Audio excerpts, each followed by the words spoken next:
प्यारे बच्चों, आज हम छठी जमात तारीख मजमून का 8वां सबक मौर्य अहद के बाद की हुकूमतें इस सबक का मुताला करेंगे। इस सबक में बच्चों हम कुल 6 खानदान की मालूमात हासिल करेंगे जिन्होंने शुमाली भारत पर हुकूमतें की हैं। पहला खानदान है बच्चों शुंग खानदान।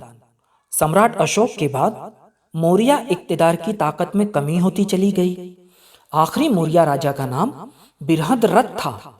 मौर्य हुकूमत के सिपह सालार पुष्यमित्र शुंग ने बगावत करके बृहद्रथ को कत्ल कर दिया और खुद राजा बन बैठा। दूसरा है बच्चों हिंद यूनानी राजा। उस जमाने में बर्रे सगीर हिंद के शुमाल मगरिबी इलाके में यूनानी राजाओं की छोटी छोटी हुकूमतें थीं। उन राजाओं को हिंद यूनानी राजा कहा जाता था। कदीम भारतीय सिक्कों की तारीख में उन राजाओं के सिक्के इंतहाई अहम हैं। सिक्के के एक जानिब राजा की तस्वीर और दूसरी जानिब देवता की तस्वीर बनाने की रिवायत थी। आगे चलकर यही रिवायत भारत में फूली फली। हिंद यूनानी राजाओं में मिनेंडर राजा मशहूर था। उसने बुद्ध भिक्खु नागसेन के साथ बुद्ध मजहब के फलसफे से मुताल्लिक तबादला ख्याल किया था। मिनेंडर यानी मिलिंद के भिक्खु नागसेन से पूछे गए सवालात को किताबी शक्ल दी गई है, जिसे मिलिंद पन कहते हैं। पाली जबान में पन के मानी सवाल है। तीसरा है बच्चों राजा कुशान। भारत में तरह तरह के लोगों की टोलियां बैरून हिंद से मुसलसल आती रहीं। उनमें वस्ती एशिया से कुशान नाम से पहचानी जाने वाली टोलियां थीं। उन्होंने पहली सदी ईस्वी में शुमाल मगरिबी इलाके और कश्मीर में हुकूमत कायम की। भारत में सोने के सिक्के ढलवाने की इब्तिदा कुशान राजाओं ने की। सिक्के पर गौतम बुद्ध और मुख्तलिफ भारतीय देवताओं की तस्वीरों का इस्तेमाल करने का चलन कुशान राजाओं ने शुरू किया। कुशान राजा कनिष्क ने हुकूमत को वसअत दी। कनिष्क की हुकूमत मगरिब में काबुल से मशरिक में वाराणसी तक फैली हुई थी। कनिष्क के सोने और तांबे के सिक्के मिले हैं। कनिष्क के जमाने में बुद्ध मजहब की चौथी कॉन्फ्रेंस कश्मीर में मुनक्किद की गई थी। कनिष्क ने कश्मीर में कनिष्कपुर शहर बसाया था। कनिष्क के जमाने में अश्वघोष नामी शायर हो गुजरा है। उसने बुद्ध चरित और वज्र सूची नामी किताबें लिखी हैं। कनिष्क के दरबार में चरक मशहूर तबीब था। चौथा है बच्चों गुप्त राजघराना। तीसरी सदी ईस्वी के आखिर में शुमाली भारत में गुप्त राजघराने यानी शाही खानदान की हुकूमत के इक्तिदार का आगाज हुआ। बिलुमूम गुप्त खानदान का इक्तिदार 3 सदियों तक कायम रहा। गुप्त राजघराने का बानी श्री गुप्त था। समुद्रगुप्त और चंद्रगुप्त दुआम गुप्त खानदान के काबिले जिक्र राजा थे। आइए बच्चों, अब हम गुप्त खानदान के राजा समुद्रगुप्त की मालूमात हासिल करते हैं। चंद्रगुप्त अव्वल के दौर हुकूमत में हुकूमत की तौसी का आगाज हुआ। उसके बेटे समुद्रगुप्त ने आसपास के राजाओं को शिकस्त देकर अपनी हुकूमत की वसअत में मजीद इजाफा किया। उसके अहद में गुप्त खानदान का इक्तिदार आसाम से पंजाब तक फैल गया था। तमिलनाडु में कांची तक मशरिकी साहिली इलाके को उसने फतेह कर लिया था। समुद्रगुप्त की फुतुहात की वजह से हर तरफ उसके इक्तिदार का दबदबा बढ़ गया। इसलिए शुमाल मगरिब और श्रीलंका के राजाओं ने उसके साथ दोस्ती के मुआहदे किए।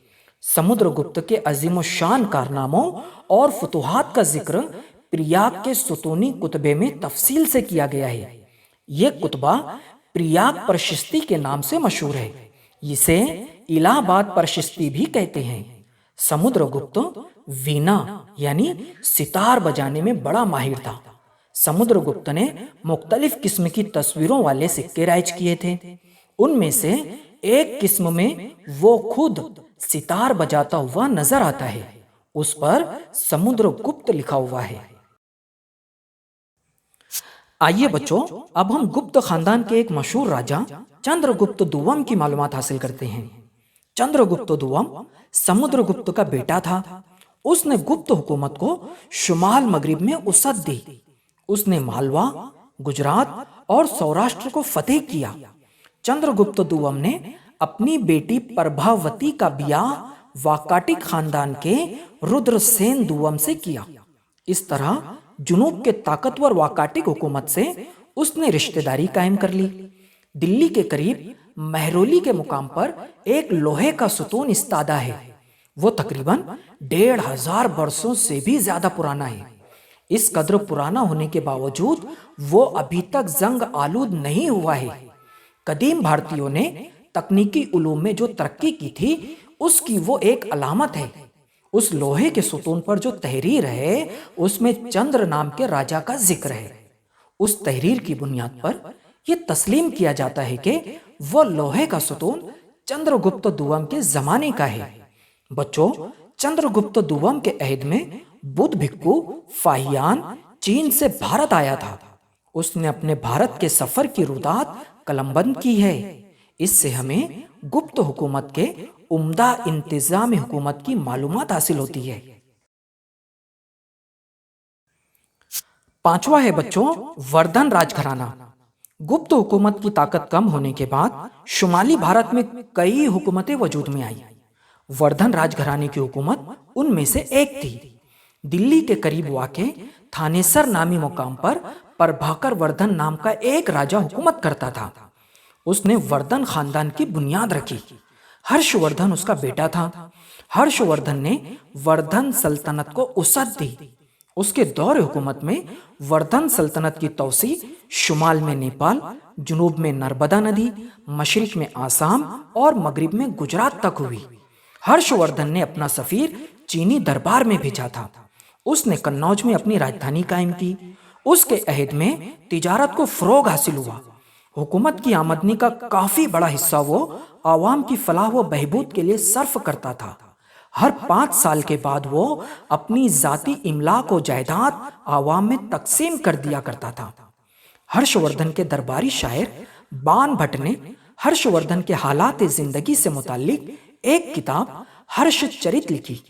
उस किताब की मदद से हमें हर्षवर्धन के दौर हुकूमत के बारे में मालूमात हासिल होती है। हर्षवर्धन ने बुद्ध मजहब कबूल किया था। हर्षवर्धन ने संस्कृत जबान में 3 ड्रामे रत्नावली, नागानंद और प्रियदर्शिका तहरीर किए। उसके अहद में बुद्ध भिक्खु हेवन सांग चीन से भारत आया था। उसने सारे भारत की खाक छानी। वो 2 वर्षों तक नालंदा यूनिवर्सिटी में मुकीम रहा। चीन लौटने के बाद उसने बुद्ध किताब का चीनी जबान में तर्जुमा किया। छठा और आखिरी है बच्चों, शुमाल मशरकी भारत का शाही इक्तिदार। शुमाल मशरकी भारत के मणिपुर इलाके की उलूपी की शहजादी की अर्जुन के साथ शादी की कहानी महाभारत में है। 4वीं सदी ईस्वी में कामरूप की हुकूमत को उरूज हासिल हुआ। पुष्यवर्मन कामरूप हुकूमत का बानी था। इलाहाबाद में समुद्रगुप्त के सुतूनी कुतबे में उसका जिक्र आया है। कामरूप के राजाओं की कुंदा की हुई कई तहरीरें पाई जाती हैं। महाभारत और रामायण जैसी तवील रज़मिया नज़मों में कामरूप का जिक्र प्राग ज्योतिष के तौर पर आया है। प्राग ज्योतिषपुर उस हुकूमत की राजधानी थी। प्राग ज्योतिषपुर यानी मौजूदा रियासत आसाम का शहर गुवाहाटी।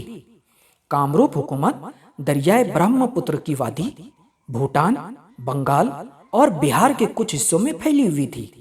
शुमाल मशरकी भारत की कामरूप हुकूमत में हेवन सांग गया था।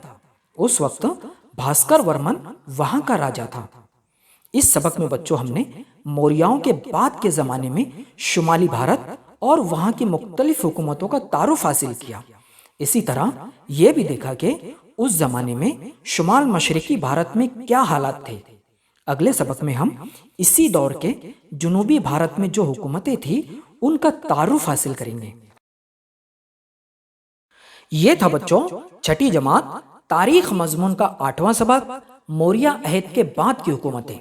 इंशाअल्लाह हम जल्द मिलते हैं एक नए सबक के साथ। तब तक के लिए खुदा हाफिज।